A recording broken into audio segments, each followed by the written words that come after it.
Welcome and welcome back to everyone joining us on Rooted to Thrive, conversations that elevate our humanity podcast. It's your friend Rochelle, aka Professor P. Now, today we have Dr. Lexx Brown-James, CEO of the Institute for Sexuality and Intimacy. Lexx is a PhD level sexologist, marriage and family therapist dedicated to shame free sex education. And I'm sure you're wondering, well, what does that have to do with your Rooted to Thrive podcast theme? You will see, folks, all things that many of us haven't thought of will be talked about on this podcast. So, Lexx, I want to thank you for agreeing to have this conversation with me. How are you doing? Oh my gosh, I'm so excited to be here and to talk through how sexuality is related to rooting and thriving. Ooh, I love it. I love it. I love it. So before we get into that conversation, why don't you tell us a little bit about yourself? Oh, well, thanks for reading that bio. It's always odd to hear your bio. Mhm, So basically, I have a lot of letters behind my name, and they say that I talk about sexuality from womb to tomb. mhm, So everybody deserves sex ed, which is also somebody you should follow on Instagram. But from womb to tomb, meaning that sexuality isn't just what people do with their genitals, it's how we be. And I get the pleasure of sitting on the bridge between a therapist and an educator. So I'm trained as an educator and I'm also trained as a therapist. So I get to educate and I get to live in the feels.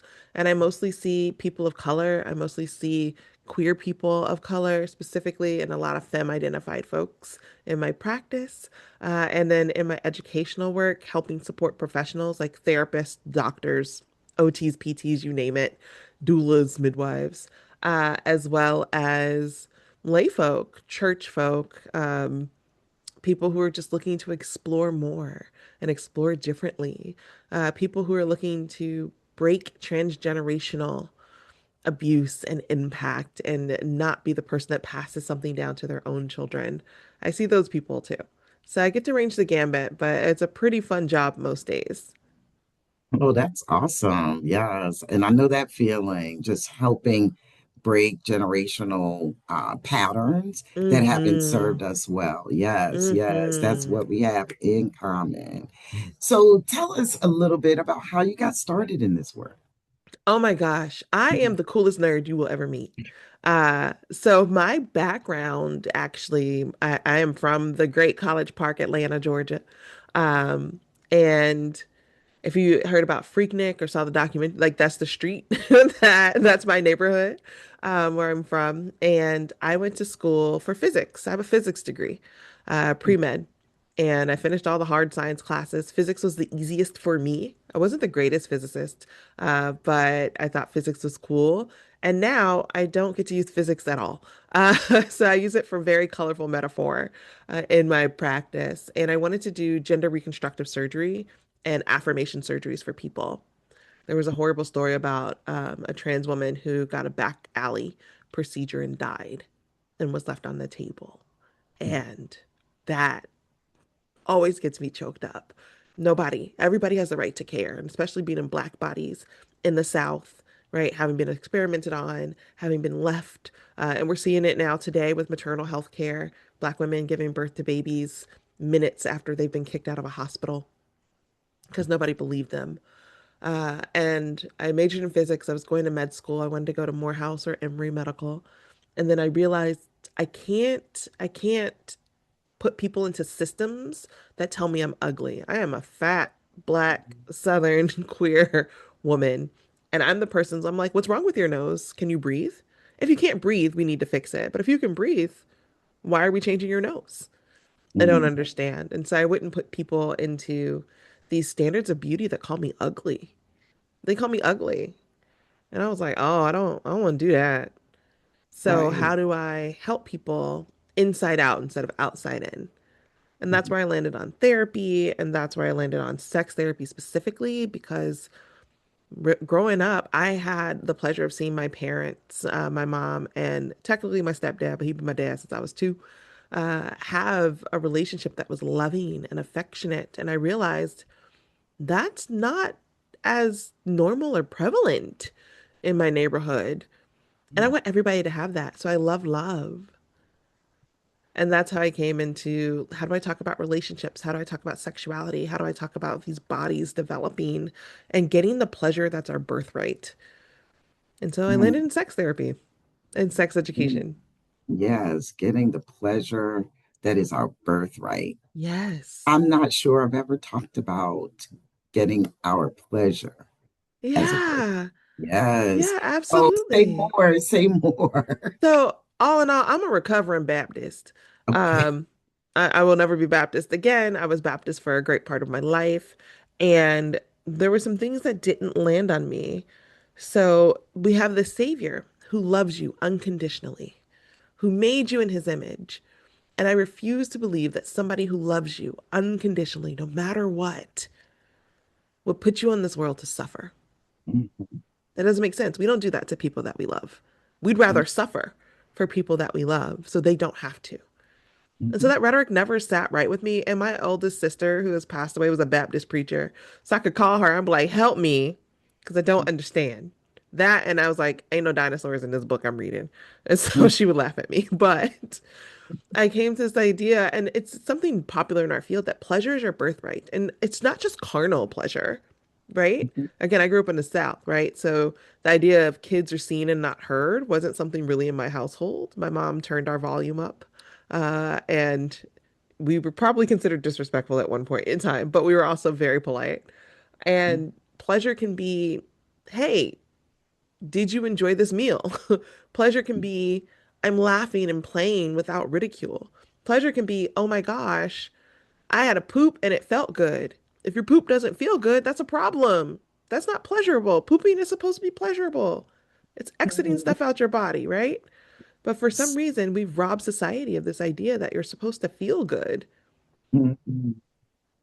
Yeah, I get that. No, that's powerful. And I'm glad you clarified pleasure, right, in Hmm. general, because as soon as you said it, yeah, I did think Yeah. like carnal pleasure Hmm.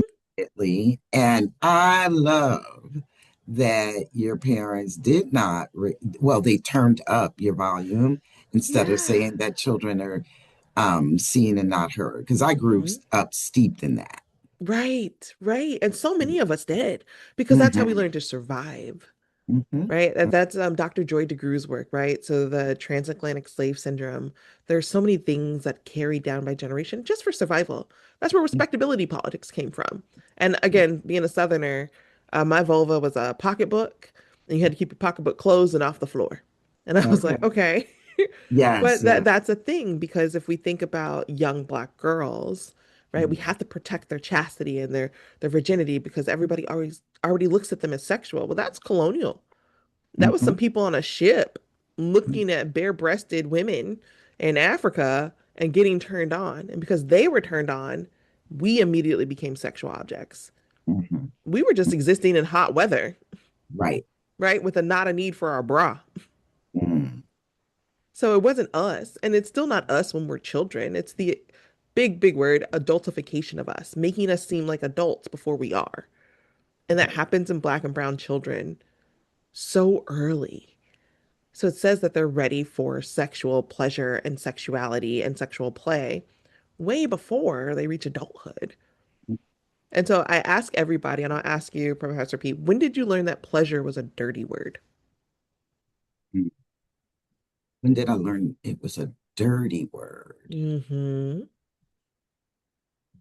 Probably in the church house. I don't Mm-hmm. know if I can say when. I have a Mm-hmm. lot of gaps in my memory because of, I believe, as I understand it, some PTSD from childhood Yeah, trauma, absolutely. and oh well, clearly. So I was molested as a Mm. child and Mm-hmm. as a young child under teenage Mm-hmm. years and chronically. Yeah. So that feeling. that I had that I Mm-hmm. equated with pleasure Mm-hmm. was equated with shame Yep. because I was also led to believe that in some ways I wanted it Mm-hmm. because of that feeling. Mm-hmm. Yeah. See? It was a bad thing. This is why we don't teach bad touch anymore. Hmm. Thank you Yeah. for sharing that vulnerability because there's so Hmm. many people out there, who don't report, who don't say anything because of the shame. You're supposed, and shame, y'all, it's not guilt. It's not I did something bad. That's guilt. Mm. Shame is much more insidious. Yes, it It is. is I am Mm. bad. I am bad, I am right? unlovable. I Hmm. don't deserve. That And was the story. oftentimes survivors feel like, oh no, I didn't do enough to stop it. Or even my body felt pleasure during this thing I don't want because Hmm. bodies react how bodies react when stimulated, Hmm. right? People manipulate and shame you into, see, you liked it. I knew you wanted this Hmm. because they are bastardly and horrible and manipulative and disgusting.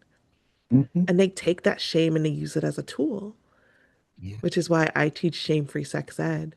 There is no Yes. shame in this game over here. There's I no know shame that's about right. your bodies. There's no shame about how they function. There's no shame about what you want. We just have Mhm. to make sure it's consensual and safe and appropriate.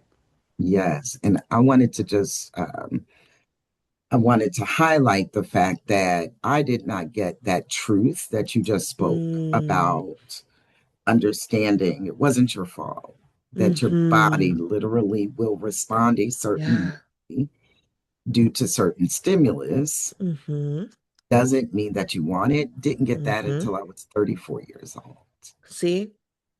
And with intervention, right? Like I Right. had to be in an experience to help me understand that Yeah. and separate it. And I'm among the learned, by the way. Right. Like Right. it's Quite this is learn it. degrees. Yeah, right? Many degrees Yes. later, because it's still, I have grown-ups come Hmm. into my office and they still whisper sex. Hmm. And Hmm. I'm like, why are we whispering? Did something happen or what happened? Right? Yeah. Because it's still, there's so much that's loaded Mm. into sex. And oftentimes I tell people it's not just the first three letters in sexuality, sex, it's sexuality. It includes how you build relationships. It includes how you feel in your body. It includes how you show the world who you are. Mm. Right? Yeah. All of that is involved in sexuality. And of course, like, yes, health and reproduction.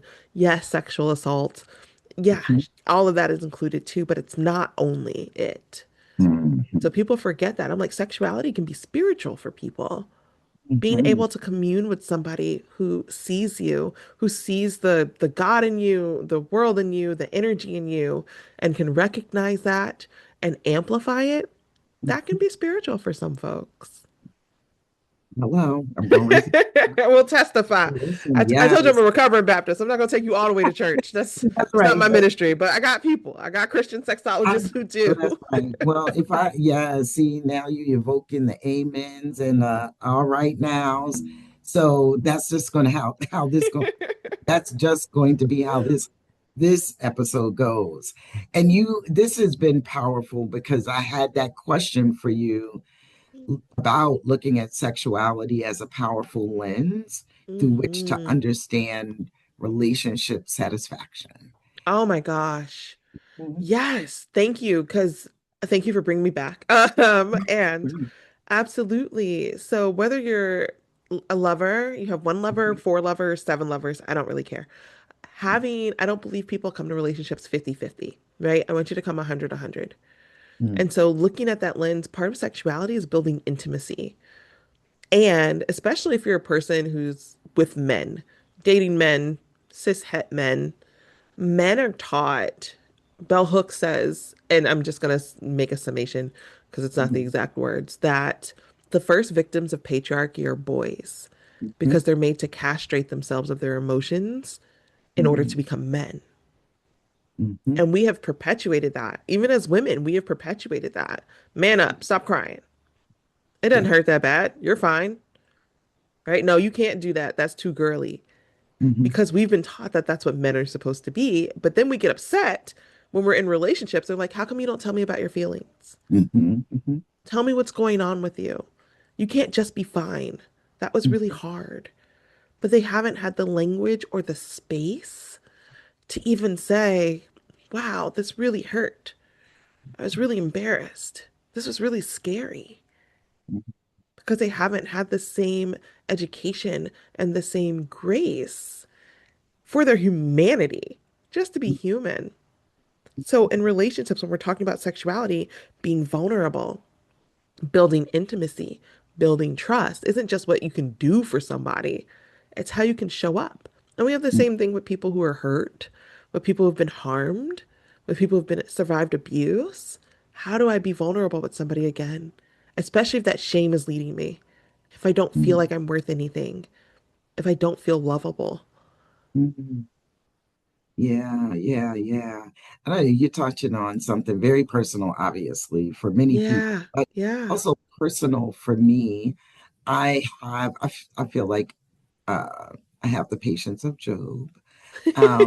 When it comes, I know the biblical references, but Yeah, yeah, I feel like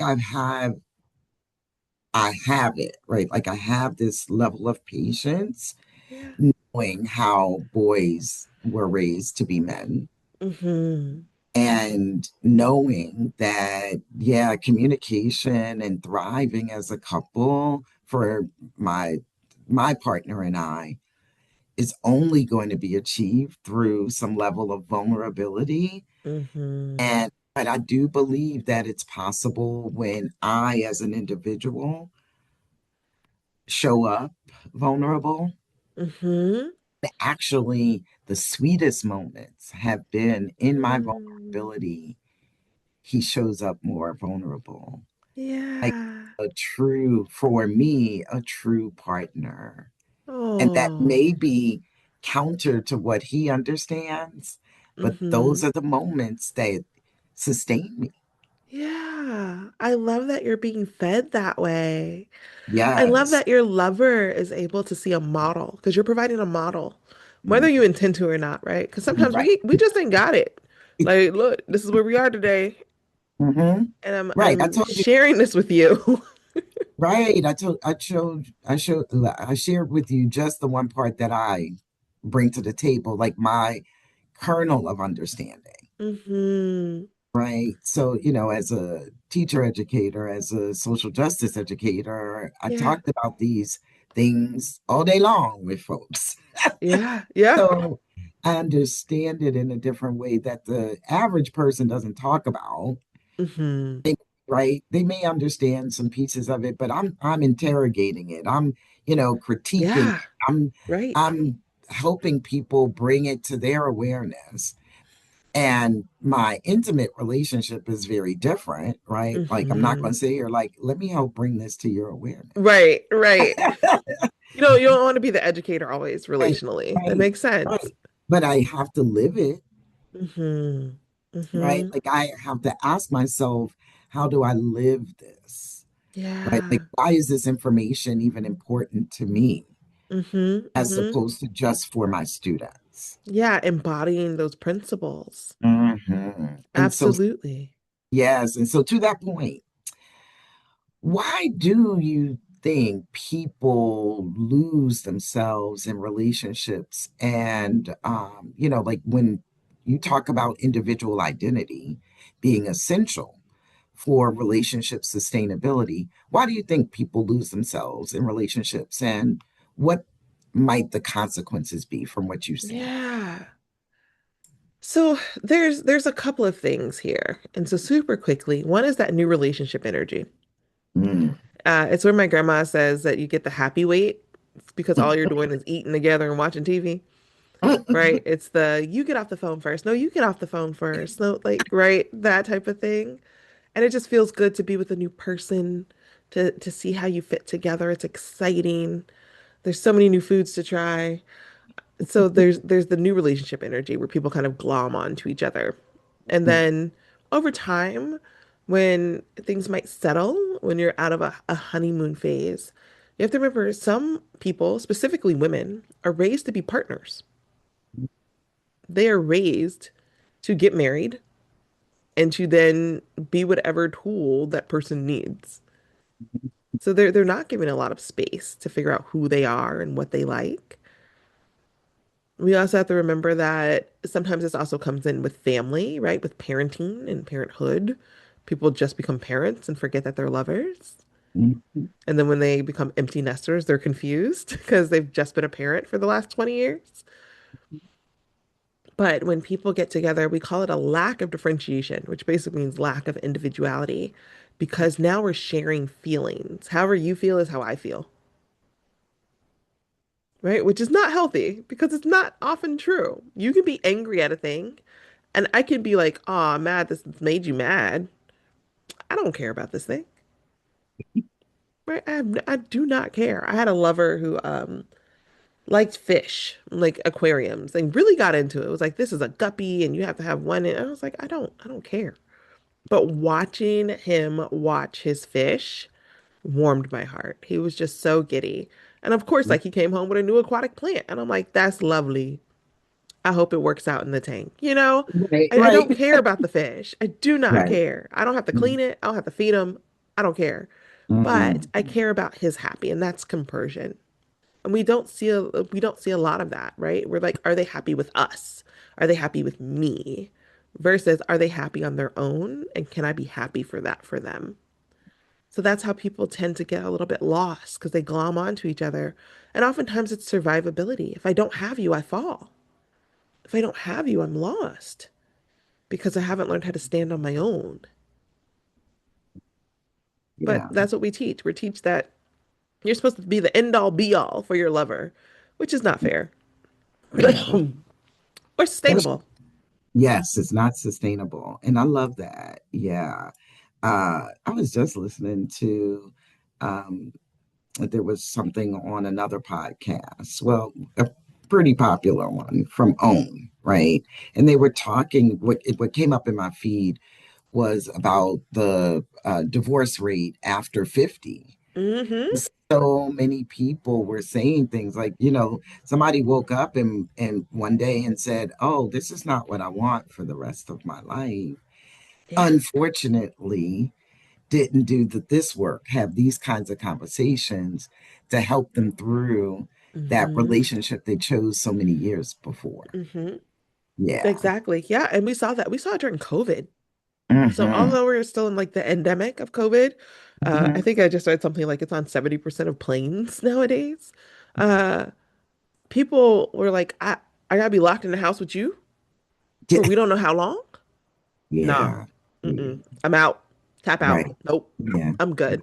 So we saw Mm. that. And then also our widowers. So 38 is midlife nowadays. 38 is midlife. 50 is not midlife. Mm. 38. People live on average to 76.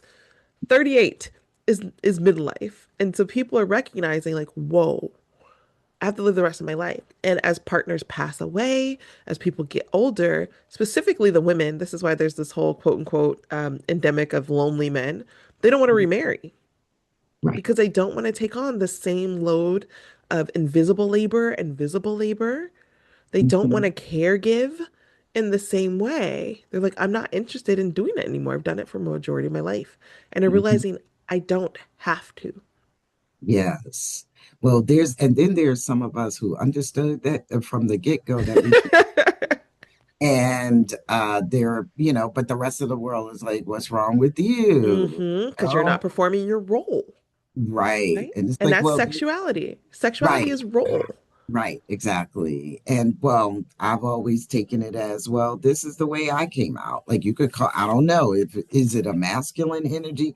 Is it a something, even not to put any label on it technically, but I used to say that, right? Yeah, yeah. And I don't even Uh, play that with black women because I've been steep in this masculinity, femininity, soft era talk. And here's the thing. When we do that, who defined masculinity? Right? It wasn't our definition. And my lover is Ghanaian. And so when I'm trying to learn the language of Twi, and his mother will say, there's not a he and a she in our language. We don't even have pronouns like that. right? Because masculinity, as defined by white supremacy, would of course penalize Black women and femmes.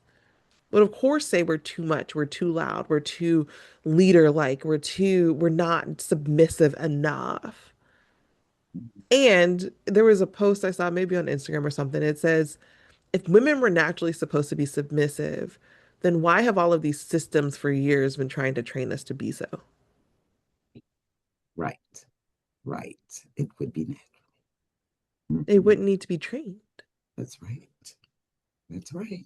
Right? Submit Oh, if you want to. Submit if it gives you joy, if it brings you pleasure, have at it. If you feel like you can trust the lover or the person you're submitting to, go for mhm. it. I don't care. Have fun. Mm, That's your life. If that's what you want to do, that's what you want to do. Being forced into the role, if it is not bringing you joy and pleasure, mm. absolutely not. Based on Yeah. some made up stuff. Somebody made up somewhere that this is the way Black women are supposed to be. Yes. Okay, listen, this is a master class, Dr. Lex. I have to Thank bring you you so into some other much. spaces. We have to bring you into some other spaces that I'm joining with some other Black and Brown women, right? We're all Right. from Africa and across the diaspora, right? Mm-hmm. Yes. So, hmm, I want to start getting more specific, Okay. May, right? How can partners communicate, like when we talk about reframing relationship satisfaction? Mm-hmm. Excuse me. How can partners communicate sexual needs or desires without fear of rejection, judgment, or Yeah. conflict? Yeah. I think that's $1 million question. Okay. If I had the exact answer to it that worked all the time, I'd definitely be a millionaire. Because so many lovers see it. So many lovers have fear. And there actually might be rejection, right? And we have to teach people how to take rejection. Rejection doesn't mean you're bad or I don't care about you. Rejection is a way that a person is taking care of themselves. They're saying, I can't meet this need. This isn't going to be good. I don't want to build resentment against you around this. I see that a lot with lovers and threesomes. But the time to do it is not when you're in the act, right? So somebody can't be quote unquote balls deep and then be like, let's try this. No, no, immediately no.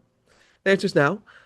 We talk about it, during a relaxed time. So maybe you're on your phone playing your game, or you're watching your show, or you're talking on the phone, and you're like, I saw this thing and I'm really interested in it. Or I've had this fantasy.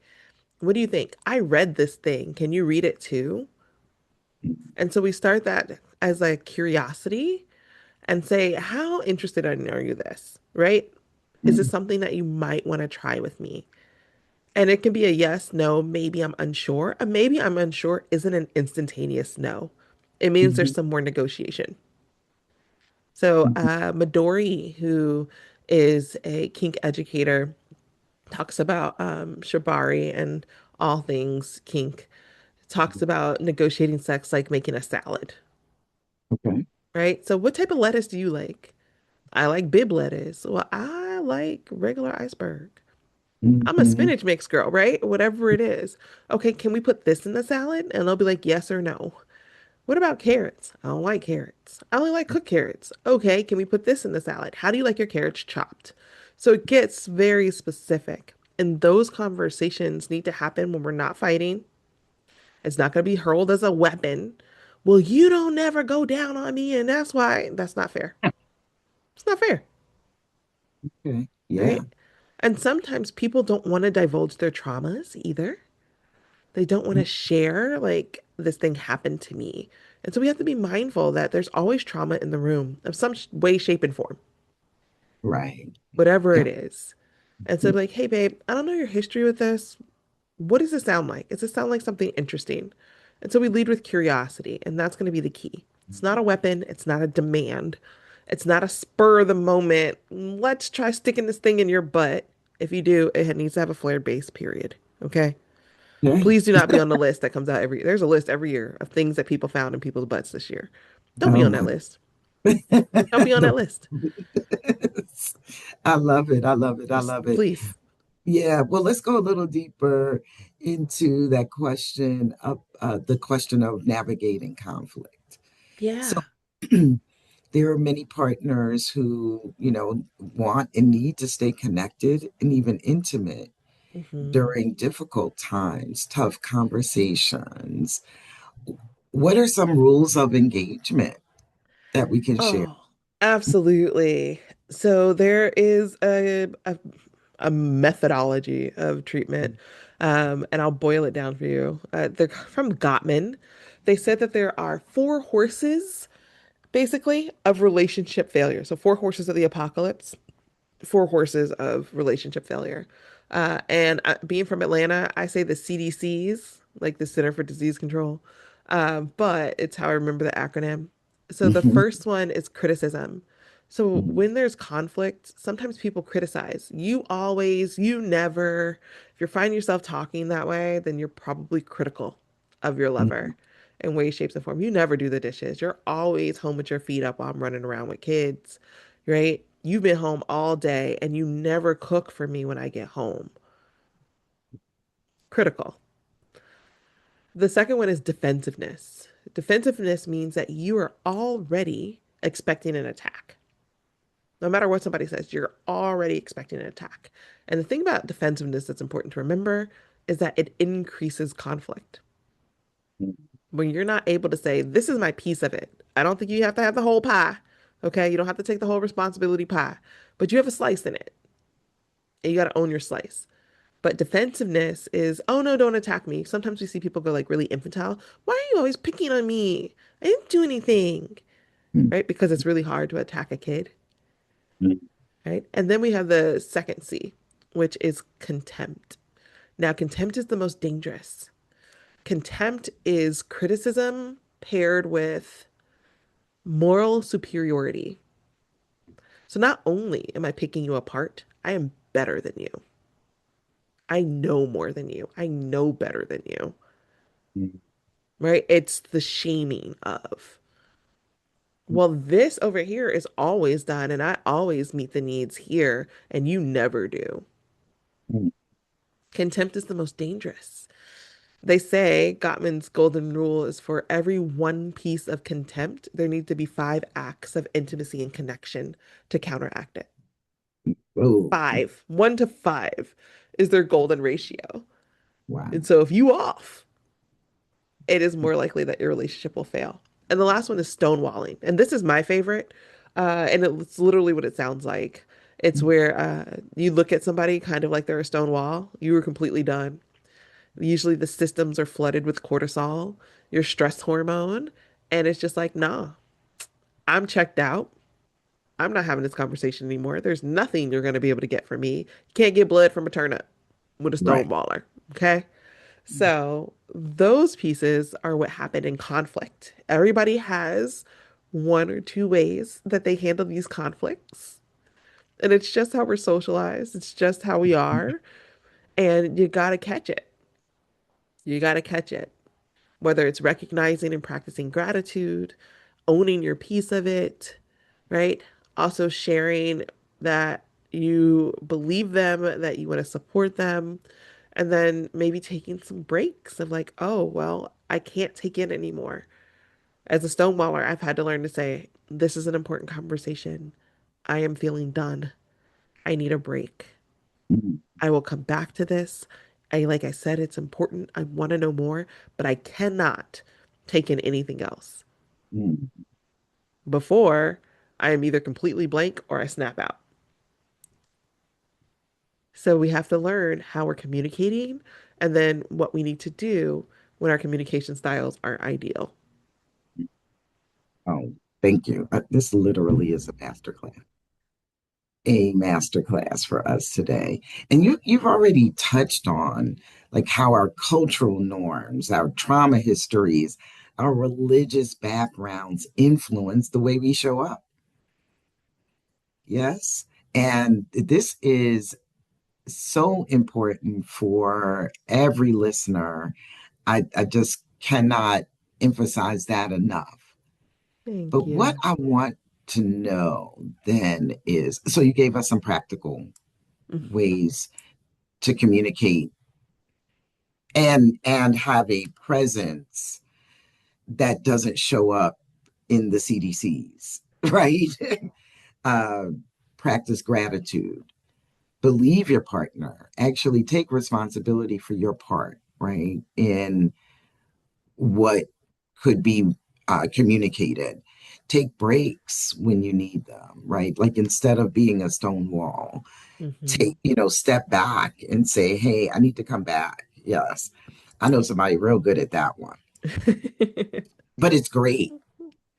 Like we Yeah. give a break, Hmm. Hmm. like someone better than me at that. Cause I'm like, let's go. Right, right. And then you up at 3 in the morning arguing, right? Everybody tired. We gonna be You're grouchy right. the next day. I'm like, Right. go to bed. I know they say don't go to bed angry. Go to bed. Get Right. some sleep. Like, come Well, on and cuddle. Put this forearm over my waist so we can get some good sleep and we can talk about this in the morning. yes. Well, let me tell you, my partner and I actually have a family check-in time. So to Hmm. check in when it's good, bad, ugly, anything can come. So we have it regularly built in that you're going to hear something. Actually, you're going to hear something positive and you're Yeah. going to hear what can be improved. Awesome. Like you're Awesome. going to hear something and we're ready for it, right? Like it's not Hmm. coming as soon as you walk in the door after work. Hmm. It's not 3 o'clock in the morning because neither one of us will be up doing that. Exactly. Yep. Okay. Yeah, so we do have some of those tools. Thank you for even deepening our education. I'm like, oh, I have to Mhm. show him this episode. Like, we You need to gonna be watch like, you this that one again right there. together. To watch this together. No, seriously, this is so important. And this is a podcast about elevating our humanity. We Yeah. just want to be content people. And when I say content, I'm talking about feeling joy from the inside out. Hmm. Right? Like I wake up that Absolutely. way, and that's what I put out into the world. And Hmm. my partner does too. So whenever there's interference with that, we Yeah. have to check in on that. And we don't always Yeah. have the tools. Hmm. Hmm. Yep. Because again, we're not given the tools. Hmm. And who knows, right? When you think of relationship models and who you saw, when I asked my lovers who their relationship models were, they'd be like the Huxtables, the Mm-hmm. people they saw on TV. Yeah. And I'm like, okay, let's dive more. What was valuable about that relationship? What seemed so lovely, you know? So Mm-hmm. absolutely. And I love that idea of the joy that comes within you get to amplify it to the outside world. And if Hmm. something's disrupting that, we need to do a check-in. Absolutely. Same with the pleasure. When you're not feeling pleasure in what you're eating, right? No matter what it tastes like, does it feel good to your body? No, it's Mm. giving you heartburn. Maybe we need to do something differently, right? Maybe we Yes, do yes. need to drink a little bit more water today. Maybe we do need to move and stretch our hips in a way that feels good to us. What Mm. feels good? And knowing that you have a right to that. As long as it's not harming somebody else, as long as it's not non-consensual, you have a right to that pleasure for you. Mm. Indeed. Thank you so much. Now, I want to get to you mentioned so many things throughout the episode, but I want to give people just some hard, concrete, 3 daily practices maybe that people in relationships can use to sustain intimacy, joy, and trust. Yeah. Give us 3 daily practices, So it sounds odd, but my number one thing is find something funny. maybe. I'm not going to go into it because I will dissolve into giggles and snorts. Um, my thing is a Tyrannosaurus Rex. Oh, Whenever things are hard, I think of a Tyrannosaurus Rex trying to make up a bed. I'm not. My eyes are actually tearing up a little because I think it's just hilarious. I'm not going. So I think of a Tyrannosaurus Rex. So that's one thing. The other thing you could do is ensure that you're connecting in some way to community, right? Whether that's a friend, a coworker that you like, um, even professionals in the field in some way, shape, or form, connecting to community in ways, shapes, and forms every day because sometimes we forget that we don't have to do everything. There are other people doing things too. As Mr. Rogers said, look for the helpers and in the world and navigating the world with as the global majority, as anybody that lives on the marginalizations. Sometimes we need to look for the helpers to remind us that we're not all by ourselves.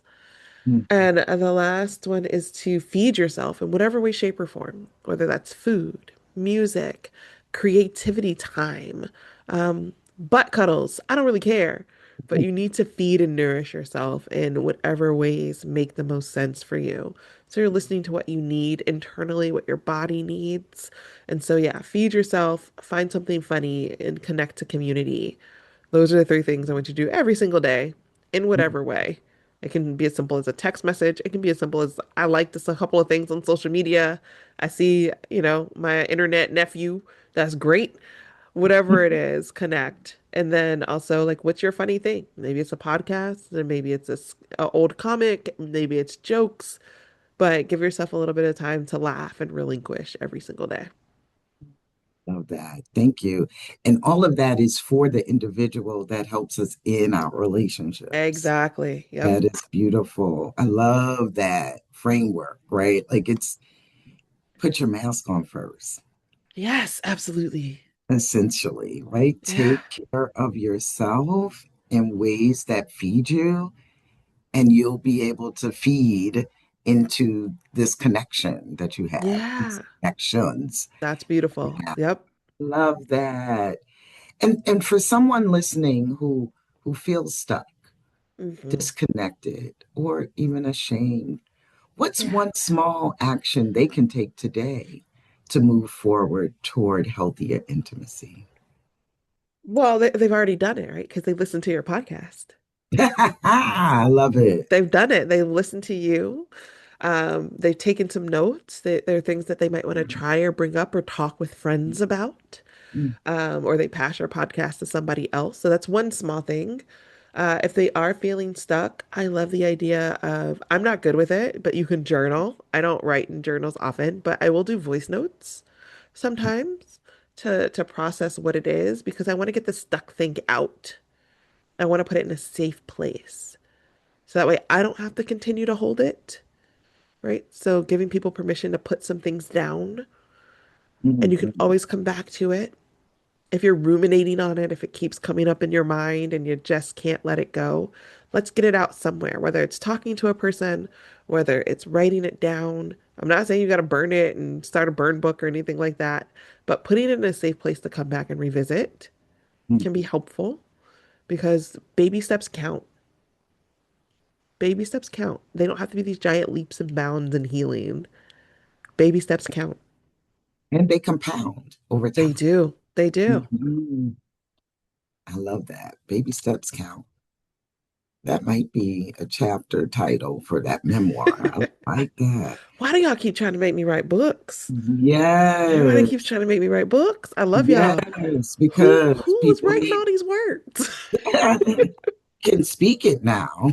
Also facts. There you Facts. go. That's true. Okay, speak that book and let Eddie or whoever else write it as you speak it. Yes. Or, I mean, there's just like voice to text on your computer in some purpose. Yeah, that's true. Yes. But I really thank you for all that you've shared. Is there any final advice, anything I haven't asked you that I should have asked you? You just tell the people because I feel like there's more up in there. I know we cannot have two episodes right now, but I don't want you Um, to leave without something that you really wanted to share with others before we go. I would say to be rooted to thrive, it's never too late. It's never too late to recover. It's never too late to revisit. It's never too late to ask, right? I'm thinking of people who have been hurt or people who are surviving hard things because the world is ridiculously hard at times and ridiculously unfair. But it's Mm, never too late to work on those parts of the self that still need. It's never too late to give back to those in whatever ways. right? It's also never too late to make an amends, Mm, whatever that amend may be. mm, So if you need it, go get it as much as you can. mm. But also know that sometimes it's going to be from you and not necessarily from the greater stuff outside. Yes, yes, yes, yes. Like we, okay, I'm gonna let you sit there.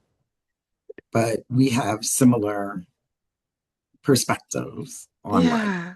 And I can say now, and I'm almost 60, Woo!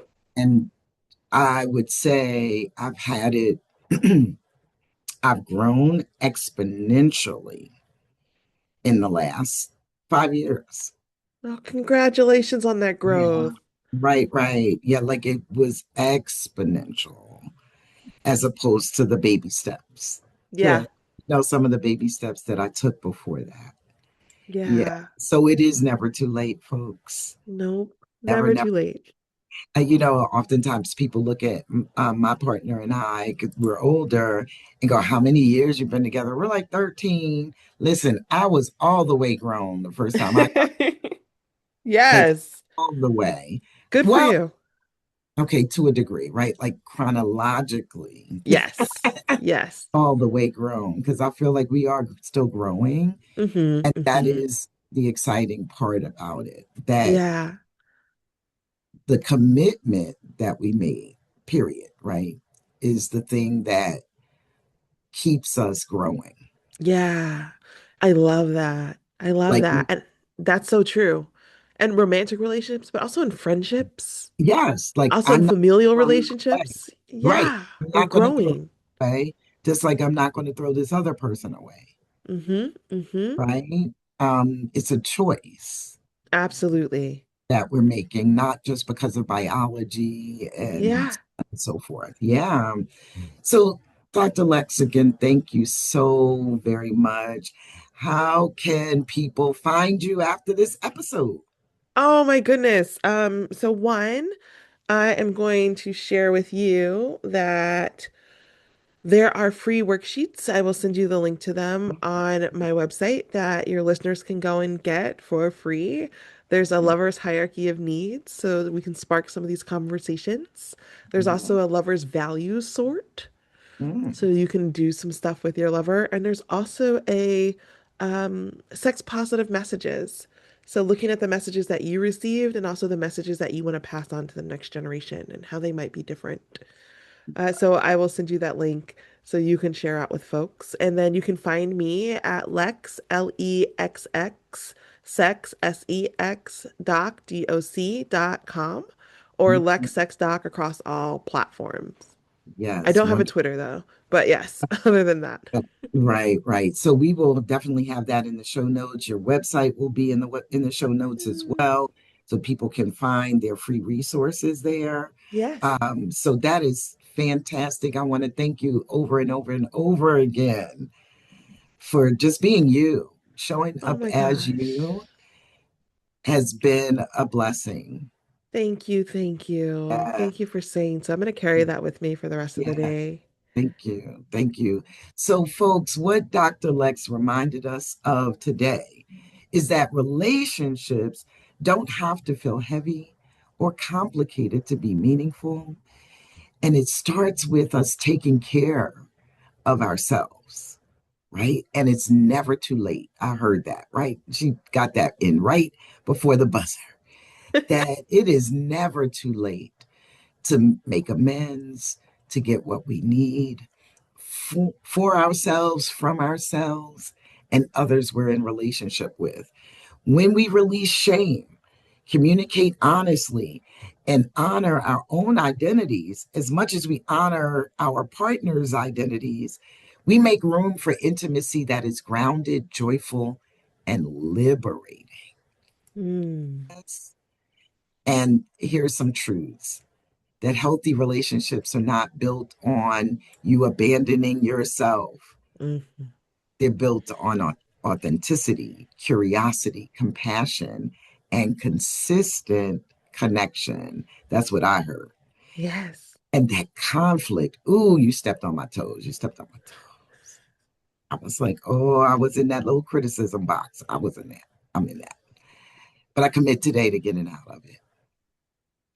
But conflict, when handled with dignity, can actually bring us closer instead of pushing us apart. And my, sexuality is not separate from our relationship health, it's woven into it. So as you leave this conversation, ask yourself, where can I show up more fully as myself? And how can I make space for my partner, my partners, my partner to do the same? That's where ease, intimacy, and sustainability begin. Folks, it's Rochelle, still here, your friend. I want to thank you for joining us, for staying to the end. Please, if you haven't already, subscribe and share this episode. And until next time, stay brave, curious, and stay rooted.